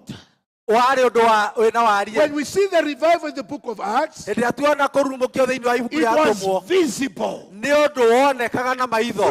3,000 people came to know Jesus at once. andũ 3,000 nĩ metĩkirie Ngai o rĩmwe. In chapter number 5, 5,000 more came to know Jesus Christ at once. wathiĩ chapter 5 andũ 5,000 magĩtĩkia Ngai o rĩmwe. It was broad.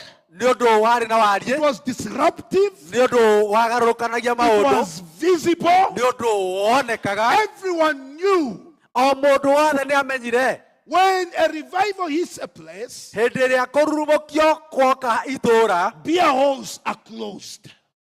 Beer halls, taverns are closed. Drinking places where people drink beer.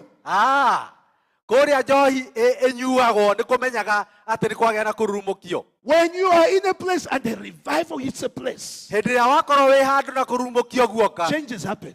maũndũ nĩ manjagia kũgarũrũka. In the homes, changes happen. mĩciĩ-inĩ gũkanjia kũgarũrũka. In the schools, changes happen. thukuru-inĩ gũkanjia kũgarũrũka. In the county, changes happen. thĩinĩ wa bũrũri gũkanjia People kũgarũrũka. now have got the integrity of God. andũ rĩu mena ũigĩrĩrĩki umĩte kũrĩ They Ngai want to live according to the word of na God. marenda gũikara kũringana na ũrĩa kiugo kĩa Ngai You kiugĩte. start seeing people crying. ũkanjia kuona andũ makĩrĩra. Why? A revival has taken a geographical place. nĩ tondũ kũrurumũkio nĩ guoka kwahutia itũũra. When a revival hits a place, Hĩndĩ ĩrĩa kũrurumũkio guoka people matũũra-inĩ, who are not schooled, people who are not schooled, andũ arĩa matathomete, people who are not schooled, they become powerful. andũ arĩa matathomete ona matarĩ kĩene nĩ magĩaga na hinya. And they lead people like Luke to Jesus. Na magatongoria andũ kũrĩ Jesũ o ta ũrĩa Luka ekire. The unschooled, Arĩa they matatho- preach the gospel of Jesus Christ. nginya arĩa matathomete makahunjia kiugo kĩa And the Ngai. schooled come to know Jesus Christ. Na arĩa mathomete makamenya kiugo kĩa Ngai. Women preach the gospel of Jesus Christ. Women preach the gospel of Jesus Christ. Atumia mahunjagia kiugo kĩa And Ngai. people who never knew Jesus Christ come to know him. Na andũ arĩa matoĩ Jesũ makamũmenya. When a revival comes into a place, Hĩndĩ ĩrĩa kũrurumũkio guoka handũ, a way of living changes. mĩtũrĩre ya andũ nĩ gũcenjia ĩcenjagia. In the 1600s, Mĩaka ya 1600, starting from the 1500s, there was a revival in Germany. nĩ kwarĩ na kũrurumũkio bũrũri wa Jeremani. Huge revival in Germany. Kũrurumũkio kũnene Jeremani. And one of the persons who was used by the Lord for that revival Na mũndũ ũmwe ũrĩa wahũthĩrirwo nĩ Mwathani kũrehe kũrurumũkio was kũu Martin Luther. etagwo Martin Luther. When the revival hit, Hĩndĩ ĩrĩa kũrurumũkio guokire, he was a Catholic priest, arĩ mũtungatĩri wa Catholic, but he decided that no, what our church preaches is not godly. no akiuga aca ũrĩa ndini itũ ĩhunjagia ti ũngai. And the Lord used him all over Germany to preach the gospel of Jesus Na Christ. Ngai akĩmũtũmĩra Jeremani guothe kũrehe kũrurumũkio kwa ũngai. There was another man who was used by God. Nĩ kwarĩ na mũndũ ũngĩ wahũthĩrirwo nĩ Ngai, This is John Calvin. nĩ mũndũ etagwo John Calvin. John Calvin went to Switzerland. John Calvin athire bũrũri wa Switzerland. The revival that happened in Switzerland was massive. Kũrurumũkio kũrĩa guokire Switzerland kwarĩ kũnene. It changed the banking system. Agĩcenjia ũhoro wa It mabengi. changed the way people live. Agĩcenjia mĩikarĩre ya andũ. A revival led to a reformation. Kũrurumũkio kũu gũkĩrehe mogarũrũku. A revival led to a transformation. Kũrurumũkio kũu gũkĩrehe mogarũrũku. What am I talking about? Ndĩraria ũhoro wa kĩ? That God takes you into a certain county, into a certain village, somewhere in the Kikuyu land, where He uses you to start bringing changes that come from heaven. Atĩ Ngai nĩarĩgũtwara handũ rĩngĩ nĩ kaũntĩ fulani, kana nĩ handũ akũhete kawĩra, kana nĩ biacara akũhete, nĩgetha ũrehe ũgarũrũku umĩte kũrĩ Ngai. Now you may say, Pastor, how can that be? No anjie kũũria mũtungatĩri maũndũ macio I'm all but mangĩka. alone. No niĩ ndĩ wiki. Martin Luther used to say this. Martin Luther oigaga atĩrĩrĩ, One man with God is a majority. mũndũ ũmwe mena Ngai nĩo mena kura iria nyingĩ. Did you hear what I said? One woman with God is a majority. Mũtumia ũmwe mena Ngai nĩo mũingĩ. One person on fire for God, Mũndũ ũmwe ena mwaki wa Roho he Mũtheru. has the whole heaven behind him. Ena igũrũ rĩothe rumĩte thutha. He has all the resources from heaven with him. Ena indo ciothe kuma matu-inĩ One cimĩte thutha. woman with God, Mũtumia ũmwe ena Ngai she comes with heaven. agokaga na matu-inĩ. The whole power and authority of heaven is behind that person. Wathani wothe na hinya wothe wa kũrĩa igũrũ wĩ mũndũ God ũcio. wants to change nations. Ngai nĩarenda gũcenjia ndũrĩrĩ. Now you may be saying, is it me? No ũkore ũria nĩ niĩ. Yes, it is you. Nĩwe. Yes, it is you. Nĩwe. When you are restored, when you are revived, God wants to use you. Hĩndĩ ĩrĩa wacokererio, hĩndĩ ĩrĩa warurumũkio, Ngai arenda gũgũtũmĩra. God wants to revive me, Ngai arenda kũrurumũkia, but He wants to touch my clan. no arenda kũhutia. He wants to touch my extended family. Arenda kũhutia mũhĩrĩga He wants witũ. to touch my community where I reside. Arenda kũhutia kũrĩa njikaraga. He wants to touch the marketplace where I sell. Arenda kũhutia kũrĩa thoko ĩrĩa He wants to nyendagia. touch the people that I work with. Arenda kũhutia andũ arĩa ndutaga wĩra nao. God wants to touch the neighborhood where I come from. Ngai arenda kũhutia andũ arĩa mũikaranagia nao. Why? Nĩkĩ? When the revival comes to me, Nĩ tondũ hĩndĩ ĩrĩa kũrumũkia He guoka doesn't kũrĩ want it to die with me. gũtithiraga na niĩ. When the gospel comes to me, Hĩndĩ ĩrĩa kiugo kĩa Ngai He gĩoka kũrĩ doesn't want the niĩ, gospel to die with me. ndendaga kiugo kĩu gĩthire na It's niĩ. supposed to be passed on to Nĩkĩendaga others. kũnenganĩrĩrio. pass it on to others. nengarĩrĩrio ũcio ũngĩ. When I am revived, Hĩndĩ ĩrĩa ndarurumũkio, God wants to revive society. Ngai arenda kũndũmĩra nĩgetha arurumũkie andũ aingĩ. Today, Ũmũthĩ, the world has gone really, really bad.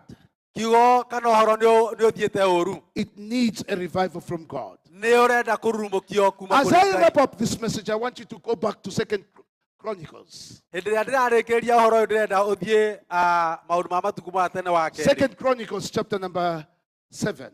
Maũndũ ma matukũ ma tene. How does a godly movement begin? Kũrurumũkio kwa ũngai kwanjagia atĩa? How does a godly revival begin? Kũrurumũkio kwa ũngai kũkaga atĩa? How does a godly movement begin? Thutha wa kũrurumũkio kũu guoka. The revival that you speak about in history, Kũrurumũkio kũu twaragia nakuo ũhoro wakuo thĩinĩ wa of history. the Holy Spirit Christian Church, the revival that we speak of in history, how did it begin? Kũrurumũkio kũrĩa gwa gũikũrũkĩrio roho mũtheru kwanjĩrĩirie atĩa? 2 Chronicles chapter number 7 Maũndũ ma matukũ ma tene wa kerĩ mũgwanja gives us pointers. nĩ maratuonereria ũrĩa gũthiaga. It gives us 4 conditions. Nĩ ũtũheaga maũndũ mana marĩa mabatiĩ. This is what the Bible says. Ũũ nĩguo Biblia ĩroiga. If my people who are called by my name shall humble themselves and pray and seek my face and turn away from their wicked ways, then I will hear from heaven and will forgive their sin and heal their land. Andũ acio akwa, o acio metanagio na rĩĩtwa rĩakwa, mangĩkenyihia mahoe, ona marongorie ũthiũ wakwa, na magarũrũke matigane na mĩthiĩre yao ya waganu.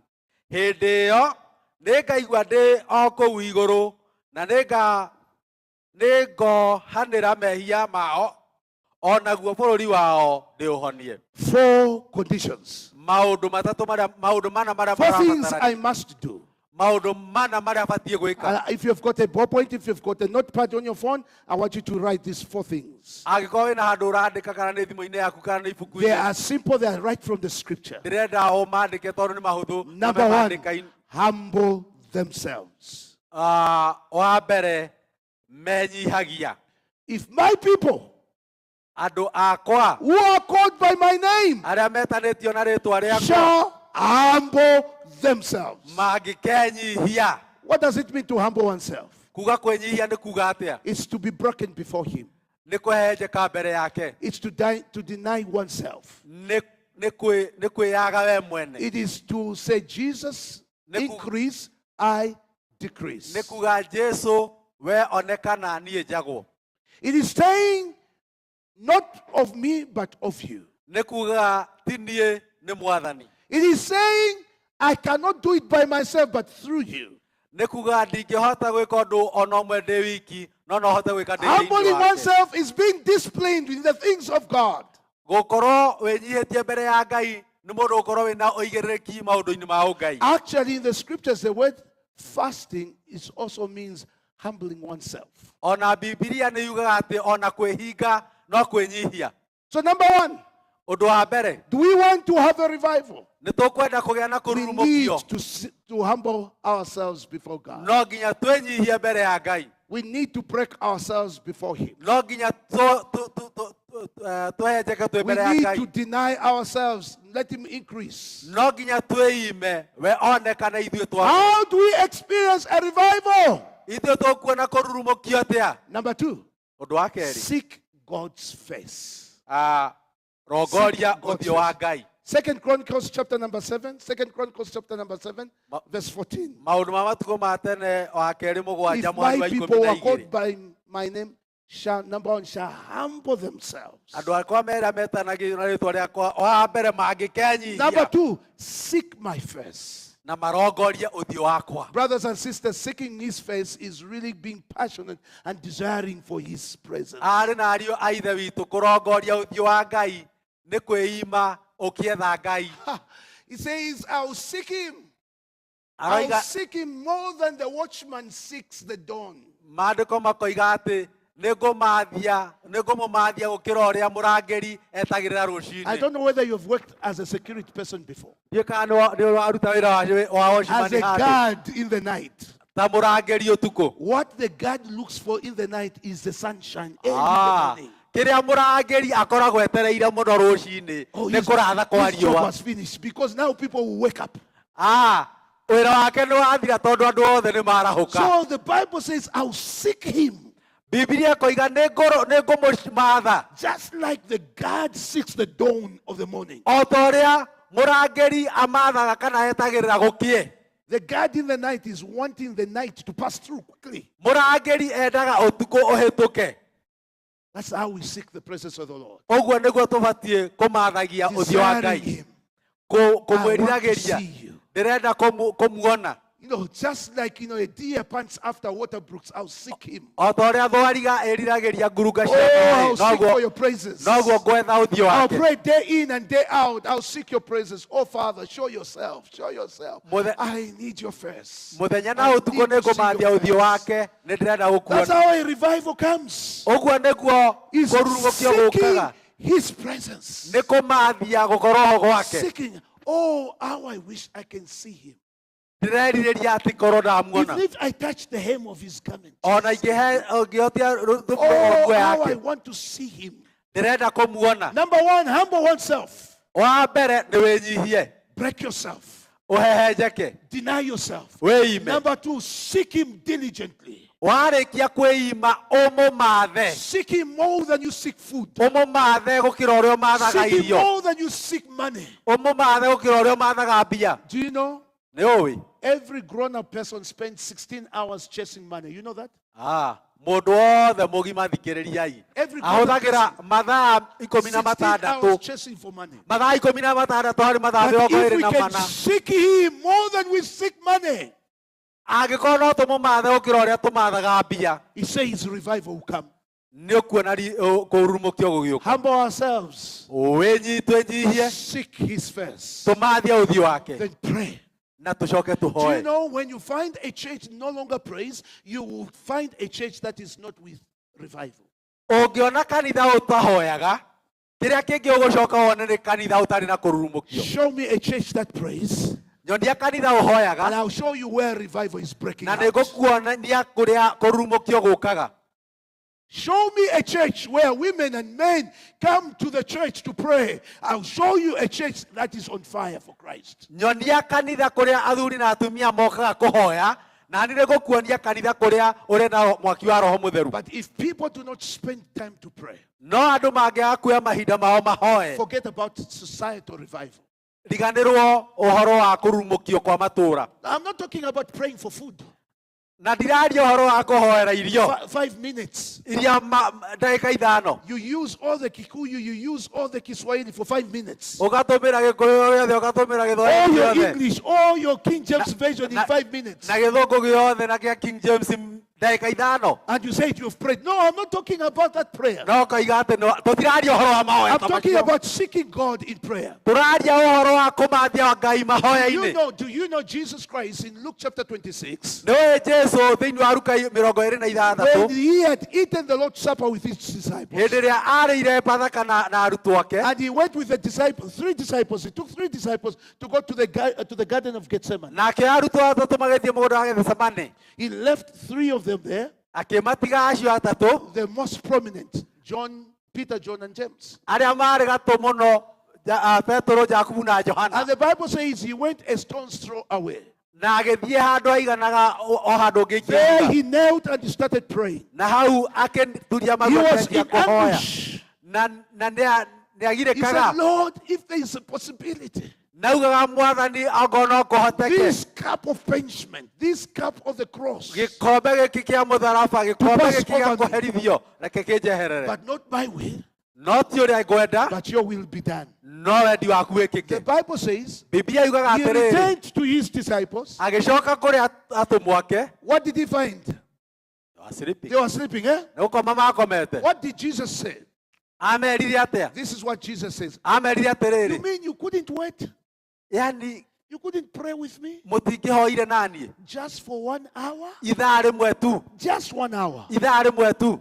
So I have come with an understanding that the minimum time Jesus wants you to pray is at least 1 hour. ate mahinda maria makunderu muno Jesu endaga uhoe ni ithaa rimwe. If you haven't prayed for 1 hour, you haven't prayed at all. Okorwo nduhoete ithaa rimwe He nduhoete. says just 1 hour, just 1 hour. Augire o ithaa rimwe Actually, tu. Jesus underlined it, made it red, underlined it, and crossed it. He says just. Na Jesu agikurira akiuga Just o 1 hour. kamwe.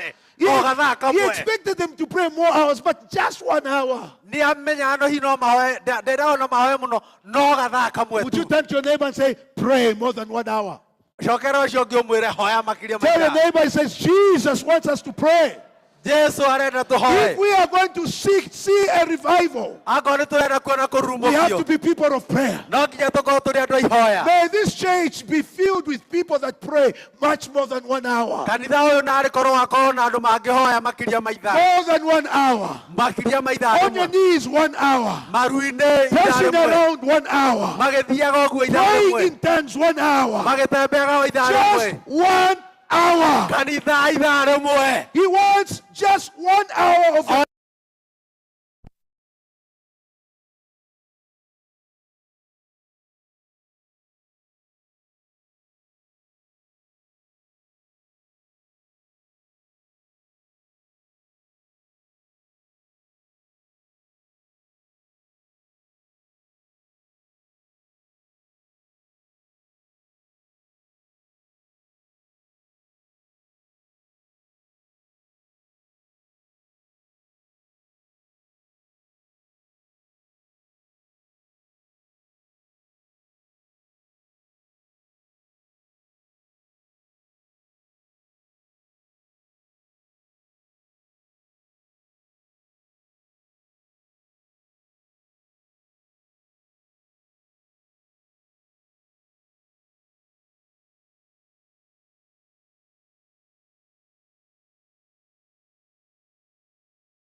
Only what God can do.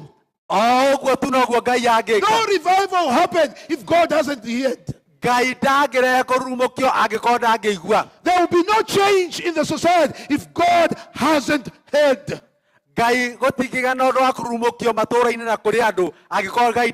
Number 2, He will forgive our sins.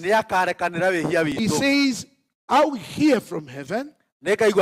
Number 2, I will forgive their sins. Today, what the nations need is the forgiveness of their sins.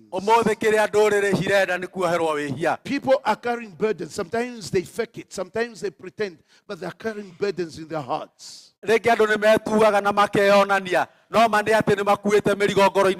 People are broken inside, they're bound inside. They are looking for help. Sometimes they do not know where to go.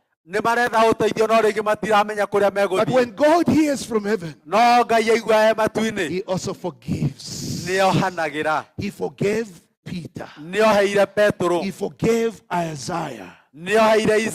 He can also forgive me. He can forgive Huruma. He can forgive Nairobi. He can forgive, the Kikuyu land. He can forgive the whole nation of Kenya. God is able to hear and is able to forgive. But there's a third thing He can only do. He says, I'll heal their land. Oh, hallelujah. Amen. He says He'll heal our land. That is big. That is massive. Whatever synonym you can use, gigantic, that is big. He will heal our land. Our land becomes productive. Prosperity comes back to our land. Our clans are healed. He will heal our land. That is the revival from heaven.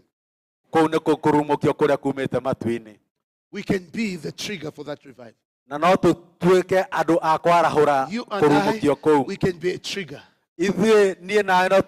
If only we can humble ourselves,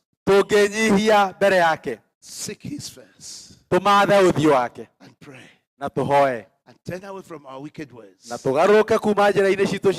God will hear from heaven. God will forgive our sins. God will heal our land. He'll do it. He has promised. He's able to do it. Those three things, they can only be done by God. It's not the government that does it. Government do not open heavens for God to hear. It's the church that opens so that God can hear.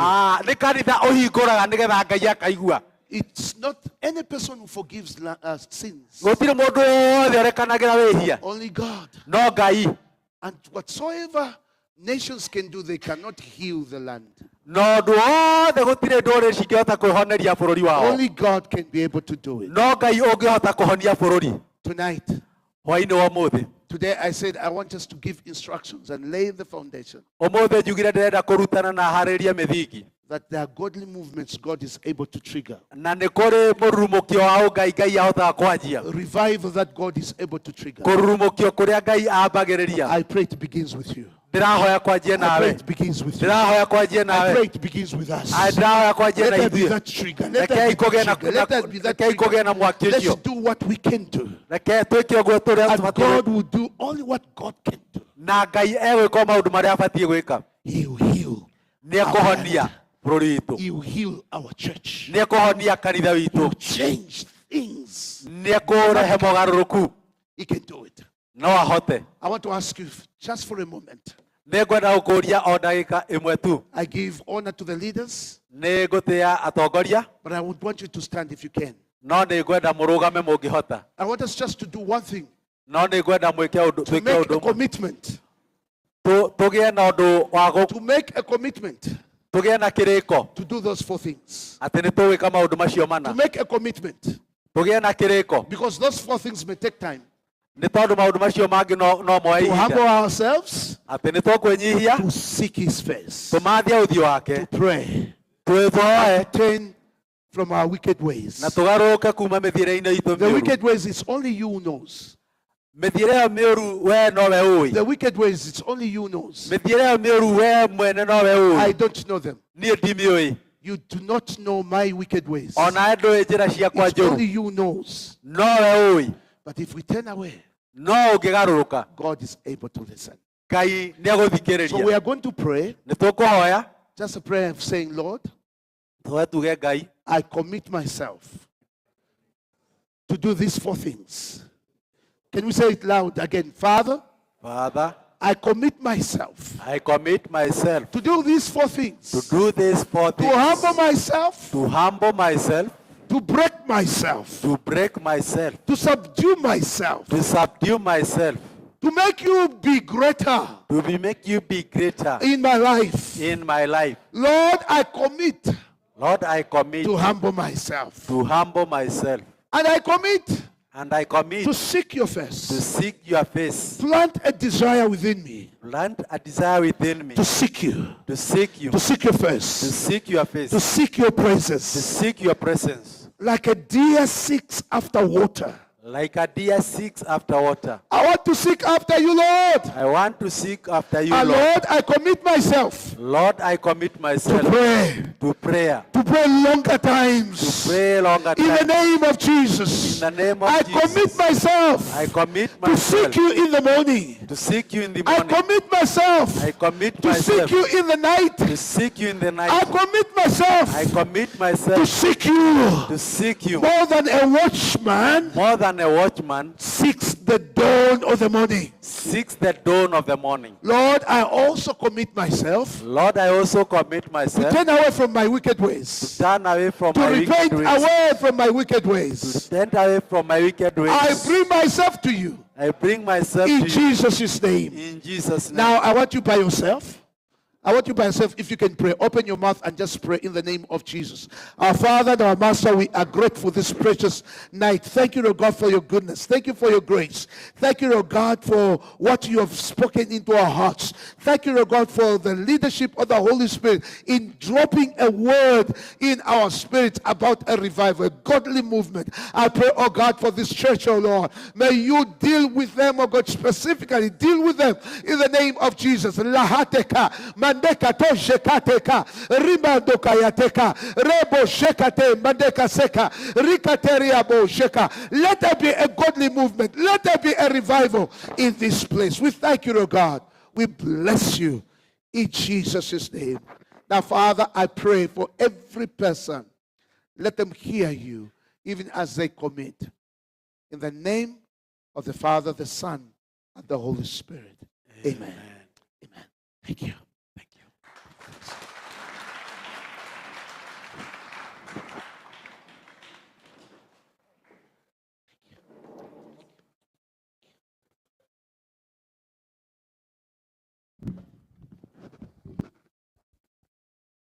Hallelujah. Are we blessed?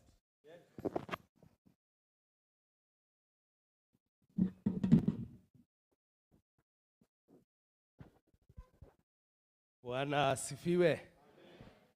Are we blessed? Hallelujah. Have we started feeling the revival? Amen. We have been given the conditions for revival. Hallelujah. Now we know. What are we to do? Amen. Now that we know these things, we be blessed. So let us go. The Lord bless our pastor. Lord bless man. Pastor, we I cannot.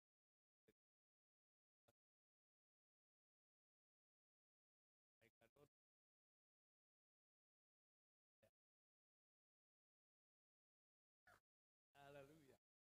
So me permission that maybe he can wait. Yes. Yes, let's